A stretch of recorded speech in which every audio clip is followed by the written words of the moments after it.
The moment the flight attendant pointed at Marcus Reed and said, "Sir, I need you to stand up right now," every head in first class turned like they had been waiting for a show.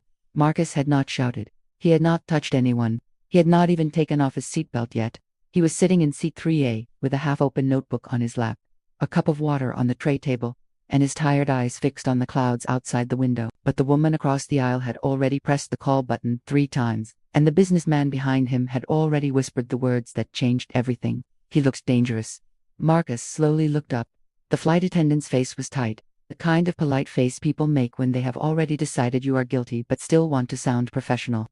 Behind her, the white woman in 3C held her purse against her chest like Marcus had tried to steal it. The businessman in 4B leaned forward with his phone in his hand, recording. A teenage girl across the aisle stared at Marcus like he was a headline, not a human being.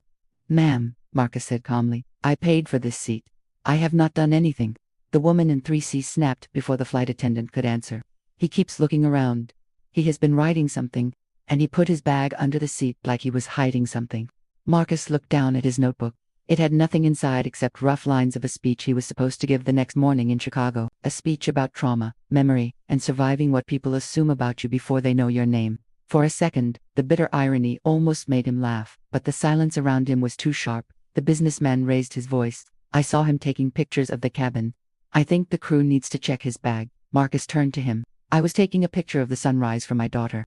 "Do not talk to me," the man said, leaning back like Marcus had threatened him. The flight attendant swallowed. "Sir, please come with me to the front galley." Marcus looked at her name tag, Emily. Her hands were shaking, not because Marcus scared her, but because the cabin had become a courtroom and she had become the judge. He could feel it, that old, familiar pressure. "Stay calm, or they will call you aggressive. Speak too softly, and they will call you suspicious. Ask for fairness, and they will call you difficult." "I will come with you," Marcus said, "but I want it clear that I am cooperating because you asked me, not because I did anything wrong." As he stood, the businessman's camera followed him. The woman in 3C whispered, "Thank God." Someone from economy leaned into the aisle to see his face. Marcus walked past them with his shoulders straight, but inside, something small and tired cracked again. At the front of the plane, Emily lowered her voice. "Sir, passengers are concerned." "About what?" "About your behavior." "My behavior is sitting in my seat while black." Emily's face changed, but she did not argue. Another flight attendant, older and colder, stepped beside her. Her name tag said Karen, which Marcus knew would have sounded funny in another life. Karen looked at his backpack and said, "We need to inspect that." Marcus felt heat rise in his chest. "Do you inspect every passenger's bag when someone feels uncomfortable?" "Sir, this is a safety issue." "No, this is a bias issue, dressed up like safety." The captain's voice suddenly came from behind the cockpit door. "What is going on?" Karen knocked, then opened the door just enough to speak inside. Marcus heard pieces. "Passenger concern. Refusing inspection. Possible threat." The word threat landed like a slap. "I am not refusing," Marcus said louder. "I am asking why." A man from first class called out from his seat. "Just check the damn bag so we can all feel safe." Marcus looked back at the cabin. "So we can all feel safe." It was always that sentence. It had followed him in stores, hotels, elevators, neighborhoods, airports, and now 30,000 feet in the air. The captain stepped out. He was a gray-haired white man with a hard jaw and tired eyes. He looked at Marcus once, then at the passengers watching from behind him. "Sir, I'm Captain Wallace. I need you to let my crew inspect your bag." Marcus held his backpack out. "Fine, but I want witnesses to hear me say this. There is nothing dangerous in this bag." Karen took it like it might explode. She opened every zipper. A laptop, a charger, a folded hoodie, a small framed photo of a smiling girl missing one front tooth, a bottle of prescription pills, a book with a cracked spine, a badge case. When Karen touched the badge case, Marcus said, "Careful." Her eyes narrowed. "What is this?" "Open it," Marcus said. She opened it, and her face went pale for half a second before she closed it quickly. But the businessman had zoomed in from his seat. "What is it?" someone asked. Karen looked at the captain. "Federal identification." The cabin went still. Marcus reached for it.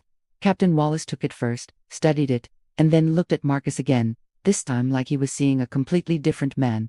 "You are a federal air marshal." Marcus did not answer immediately. He looked past the captain at the people who had been so sure of him a minute earlier. The woman in 3C had lowered her purse. The businessman slowly lowered his phone. Marcus said, "I was not supposed to reveal that unless there was a real emergency." Captain Wallace's face tightened. "Why did you not say something?" "Because I should not have to prove I am law enforcement to be treated like a passenger."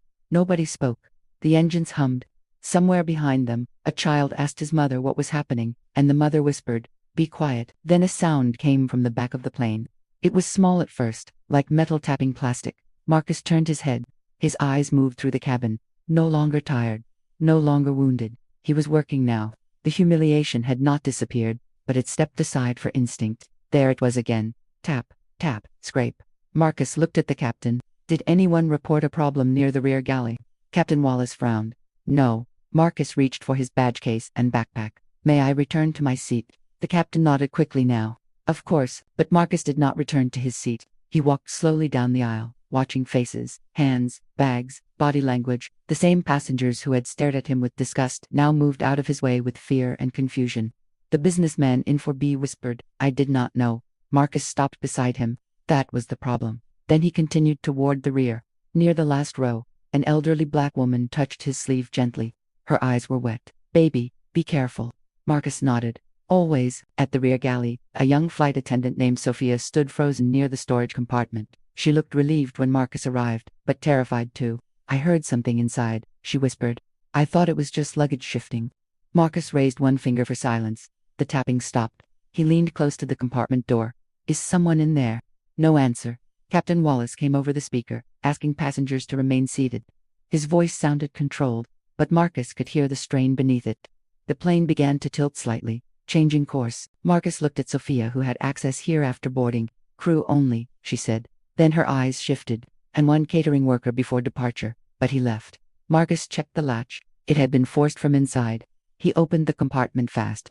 A man fell forward, gasping, his face sweaty, his hand wrapped around a small device with wires hanging from it. Passengers screamed. Marcus grabbed his wrist and slammed it against the floor before the man could move. The device skidded away under a cart. Sophia cried out and jumped back. The man fought hard, desperate and wild. Marcus pressed him down, locked his arm, and shouted for restraint tape. The businessman from first class stood halfway up with his phone again, but this time his hand shook so badly he almost dropped it. The hidden man was white, maybe 35, wearing a catering uniform that did not fit right. His eyes were red and frantic. He kept saying, "You do not understand. You do not understand." Marcus said, "I understand enough." Captain Wallace ordered an emergency landing in St. Louis. The cabin exploded with panic. People prayed.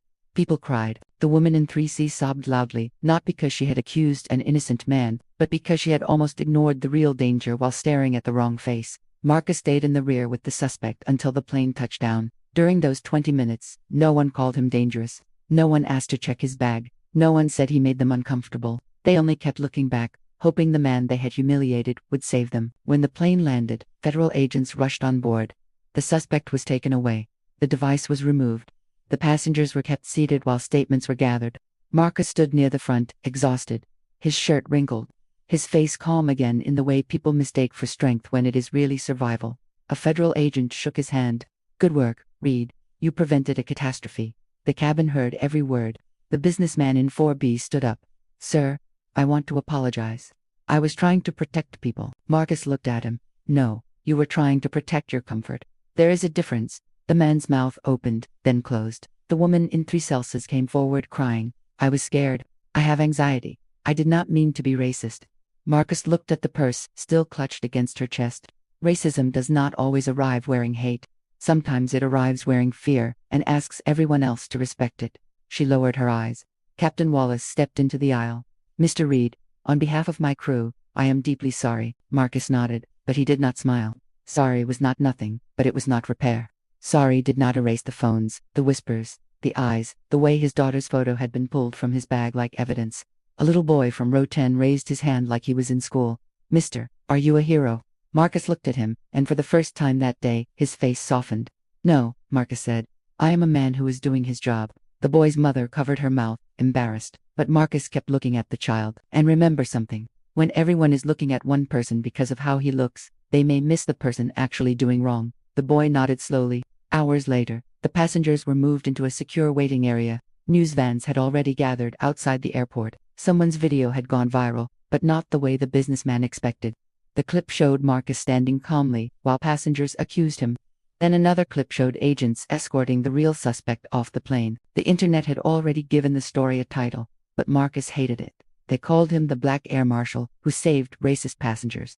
To Marcus, that title felt too small and too ugly. He had not saved racist passengers. He had saved people. Some of those people had been racist. Some had been silent. Some had been afraid. And the silence mattered too. Emily found him near a vending machine. Her eyes were red. I should have handled it differently, she said. Yes, Marcus said. I thought I was keeping everyone safe. You were listening to fear louder than facts. She nodded, tears falling now. I am sorry. Marcus looked through the glass wall at the plane outside. The sun was setting behind it, turning the windows gold. I have a daughter, he said. She is 9. Every time I travel, she tells me, Daddy, do not let anyone be mean to you. Not be safe. Not have a good trip. Do not let anyone be mean to you. She already knows the world does that. Emily wiped her face. Marcus continued. I need you to understand what happened today. You did not just embarrass me. You taught every passenger watching that suspicion becomes official when a uniform believes it. Emily looked broken by that, and maybe she needed to be.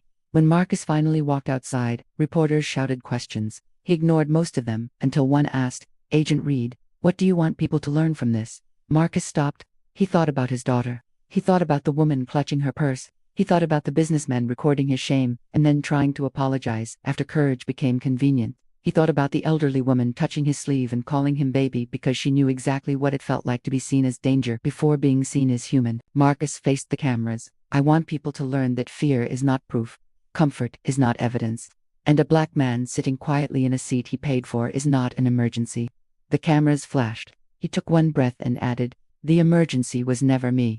Then Marcus walked away, not because the story was finished, but because he had a flight to catch the next morning and a daughter waiting for him to come home safe.